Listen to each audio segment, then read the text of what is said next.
Hello दोस्तों, आज की इस वीडियो में हम Realme C35 फ़ोन में फ़ोल्डर चेंज करेंगे। ये Realme का C35 फ़ोन है और इसमें हमें फ़ोल्डर चेंज करना है। इसके लिए हम पहले बैटरी कनेक्टर और फ़ोल्डर कनेक्टर दोनों को हटा देंगे और फिर बैटरी को रिमूव कर देंगे। बैटरी रिमूव होने के बाद हम फ़ोल्डर को हटाएंगे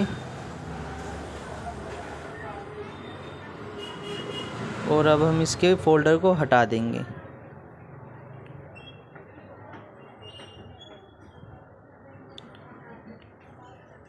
ये इसका फ़ोल्डर है और ये इसकी क्रोम। अब हमको ये पूरी क्रोम साफ़ करनी है। ग्लू लगी हुई साइड में वो साफ़ कर लेंगे और फिर दूसरी ग्लू लगा देंगे ब्लैक।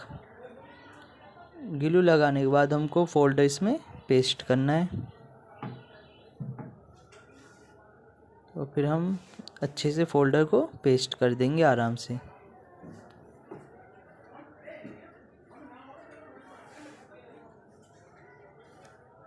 फ़ोल्डर पेस्ट होने के बाद हम कनेक्टर को लगा देंगे और फ़ोन को पैक कर देंगे।